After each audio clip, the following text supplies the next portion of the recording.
Super. So welcome back to our live stream, and I'm delighted to welcome Kellie Peters from Databasix, the Data Rockstar. And Kellie's going to talk to us about her expertise and her experience around everything data. Welcome, Kellie. Thank you very much for having me today. Pleasure. And please kick off by giving us a short introduction about your business and how you help other businesses. For sure. So I run a small business called Databasix. We're based at Didcot. We provide practical advice and guidance and training to SME organisations on all things data protection. So any concerns that you have, pick up the phone, we can help you. Excellent. And if people were following you 6 months ago, they need to really check in with what you've been doing over the lockdown, haven't they? Because you've pivoted your business a little bit and got some really great new offerings. Yeah, no, for sure. So I think as with a lot of other businesses, we've moved everything online. So where we used to do face-to-face training, we've now got that all online. So you'll still get it facilitated by me and Regina, but it is via a web platform. We have our emergency services kind of support line. So in that panic moment, phone us and we can help you. And we've got a toolbox which we've launched, which provides businesses that want to give data protection a go before they necessarily invite consultants in. The toolbox will help them with some real practical support with breaches and subject access requests and working from home. Yeah, and you share some really good stuff in terms of checklists and things like that for people to do that before calling you in, which is great. I want to talk about all the things that as we emerge lockdown and how business can consider the things around data protection, if you like. So with teams now working more and more from home, as we're seeing, what considerations should businesses be making to ensure that their data stays safe, remains safe and within the business? So the first thing I would say to people is, because we've gone from being in total lockdown to coming back into the office to going back into a kind of a lockdown mode, is that first think about your transfer of the data that you've taken from the office home, if it's in a paper format or electronic, anything that you've left at home that you've then not necessarily taken back to the office, which actually does belong in an office environment. And I'm thinking of recruiters, HR professionals, where they may have printed off CVs, application forms, interview notes, and it's that movement between home and the office. Be mindful, because it's very easy to lose that data. What I've seen a lot of in lockdown and post-lockdown is this mass introduction of new technology, which is fantastic and super exciting. However, not everyone is taking into consideration the risks. So an example is a video conferencing tool where your staff have been advised to use it, but they've not been given the tools to say, well, maybe don't upload any files to everybody that's in that environment. Maybe put on some kind of background behind you to blur out your home pictures, or maybe if you're sharing a home with somebody and you're on a call, just make people aware that you are on a confidential call potentially, and that they may want to be in another room. Sounds really silly, but you don't want people overhearing conversations that your client believes is confidential. And I think the other practical thing I would say is turn off your Alexa, turn off your Google Home device. I know it sounds really silly and people say, Kellie, they're not listening to you, but just check out the adverts the next time you go onto your Facebook page and you suddenly see cat pictures. You're not a cat person, but you've been talking about cats. So don't keep them on, turn them off. You can turn it on at 6 o'clock when you're down for the day. But that would be my advice. Just treat your home as if it is your office. And if you're uncertain, speak to your privacy lead. A really good tip. I think I shared with you the other day, whereby I asked a client one of my questions, and my actual watch, Alexa, replied to it, which certainly is a big brother watching from my wrist. Absolutely. But one of the things I think we found quite interesting when we had our one-to-one actually was where businesses don't share business devices, and they expect people to use their own home computer and etc. And on those home computers, they've got all these apps they've downloaded, and we don't really know the security of those devices. Is that a problem you see? I would say so. For me, I think it's because when we're outside of work, I don't think individuals are bothered as much by their privacy, and I'm happy for anyone to challenge me on that. But you'll download an app because it's a game or it's the latest kind of innovation that everyone else is doing and you want, but you'll never read the 50-page small print privacy notice. So you don't know if you've given access to all your photos, all your contact details. Now, you may not have a problem with that on your personal devices, but if you suddenly introduced all your work, contacts, details, are you exposing that information, now it's sitting on your personal device, to all of these access issues that may arise because of some of the apps that you've put in place.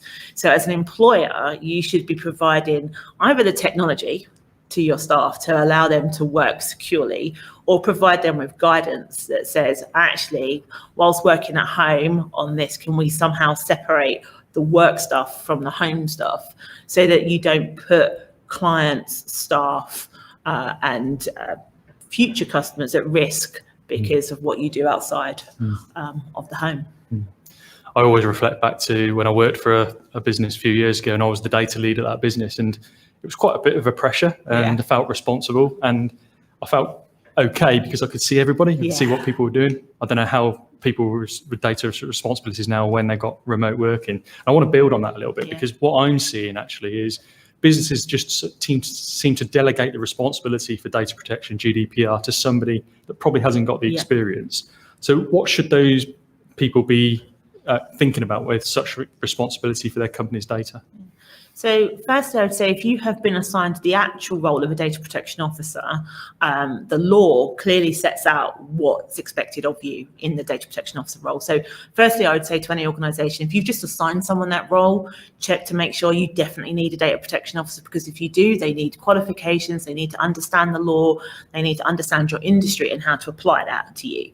So if you don't, and you've assigned an individual to be responsible for data protection, you need to be able to be prepared to provide them with the necessary training tools so they can have access to. So they might have touched data protection in a past life, but they don't know it enough. So they need to have, and budgets may be really tight at the moment, but they need to be given the opportunity to train in that subject. They need the ability to be able to ask questions. They need the ability to be able to talk to the board if they need to make decisions.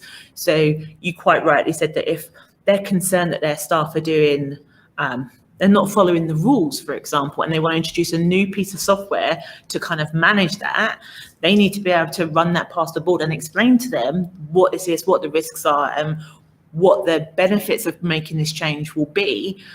Because if they're not listened to, then as a data protection lead, you are in a rock and a hard place, because you've identified a risk, you've prepared to put controls in place, but if you're not supported by your senior management, then when that risk arises, the fault shouldn't then go back to the individual that has quite rightly identified it. So for me, I would say if you've been given that role, confidence may not be your thing, but ask, well, how am I going to be supported in this role? Who's going to help me? And what happens if I go on holiday? I know it's a bit of kind of a challenge at the moment to go anywhere, but who's going to act as my backup? Because I don't want to be out picking up WhatsApp messages, Facebook messages whilst I'm on holiday because someone's accidentally leaked our entire database to the web. I want someone else to be able to manage that for me.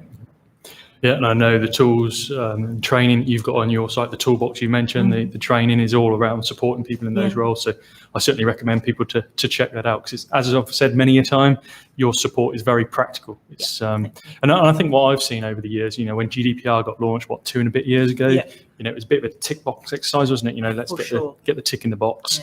But now I think people are valuing their data and seeing the value of their data, and obviously the cases we've seen. So one of the things I've seen an increase on is that, and this is from speaking to many businesses, is that they're seeing an increase in subject access requests. So what are they, and what should businesses really be considering? So anyone, you or I, can ask any company that we believe is processing our data. You have the right to ask that company for access to what they hold on you.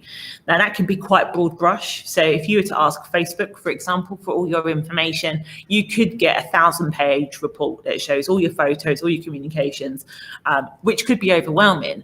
But most subject access requests goes to an employer, because either you feel that you as an individual member of staff are being unfairly treated, you might be scared that you're going to be made redundant and want to know what information people hold on you. So you've put that request in to your employer and said, I actually want to know what you hold on me. And for most people, most employers, that puts them in an absolute tailspin, because the first thing is they don't know where all your data is. It might be like, oh, it's just emails. Well, if that member of staff has been with you for 15 years and you have no retention schedule, you've got 15 years of emails to go through. If the individual has said, I want everything, and they have the right to that, you might be able to negotiate and narrow that down a little bit But if you can't, that's emails, that's any system they have access to, that's anything that's in the cloud, that's any paper records that you hold. So when you think about that, and then you realize you've only got, a month to respond to that, that's when it becomes really overwhelming of like, well, how are we actually going to do this? And how do we share it with that individual securely so that we don't put anyone else at risk, which is possible. So they're time consuming and expensive. And I see an increase in that because of the environment that we're in at the moment, where the furlough scheme is ending, even though there's kind of a new furlough scheme being introduced. Tough decisions are being made. Staff want to know what is being held on them. They have the right. Are you prepared to respond, even to one? How much of your time is that going to take and cost that? Because it's not a cheap experience.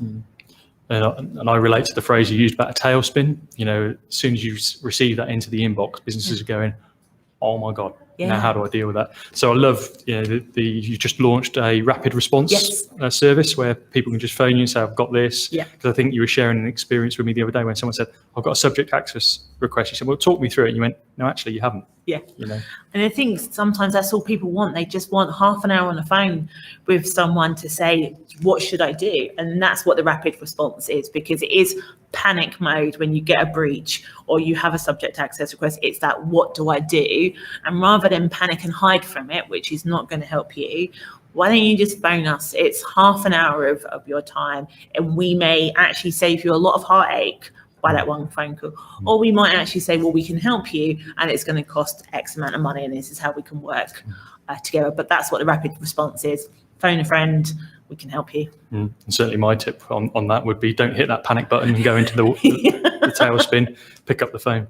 So there's a bit of an elephant in the room right now, isn't there, in terms of the pandemic, in terms of, we're very focused on that and emerging from lockdown, which is the theme of today. But if we're going to emerge from lockdown and we're going to thrive and we're going to maximise those opportunities I've talked about, we're going to face Brexit at some point. So just around the corner is Brexit. So what should businesses be considering around that?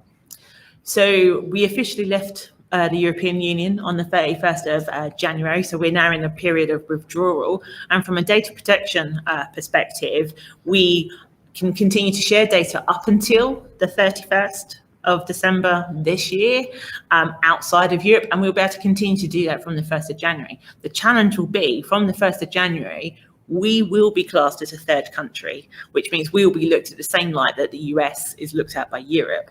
So companies may now start getting questions from their existing European customers who are sending them data saying, I want to know how you're going to protect my data. How is it going to be transferred securely? Who's going to have access to it? And these are questions that you might not be prepared for. So you need to know, where's your data going to Europe, to the US, to the rest of the world? You need to know what methods, what systems and who has access to that data. And you then need to make sure that you can reassure your customers that it is all under control. And from the UK perspective, we are going to have essentially 3 data protection laws that we're going to have to apply to. We're going to have the UK Data Protection Act of 2018. We're going to bring in the EU GDPR into UK law, which will be the UK GDPR.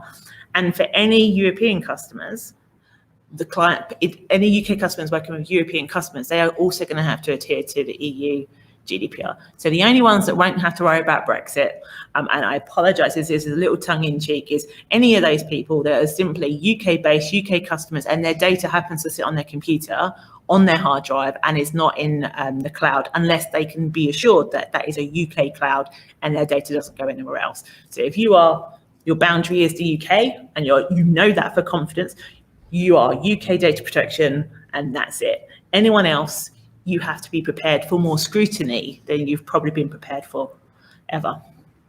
Fantastic. And I know one of the services that you do offer is an audit of businesses, so you can go in and audit those sort of things in terms of right from policies right through to actually practically what they're doing with their data, which is fantastic. So thank you, Kelly. Thank you for joining us. As always, I knew it would be practical. I knew it would be great tips. And Data Rockstar, thanks for joining us, and remind us how people would look you up on the web. For sure. So if you go to our website, which is dbxuk.com, you'll find all the information that you need. And you can find us on a podcast. So if you're on Spotify, we are Data Rockstars Coffee Pod. So enjoy. Yeah. And I love the podcast. It brings some fun to data. Excellent. Thanks again, Kelly. Thanks for joining us.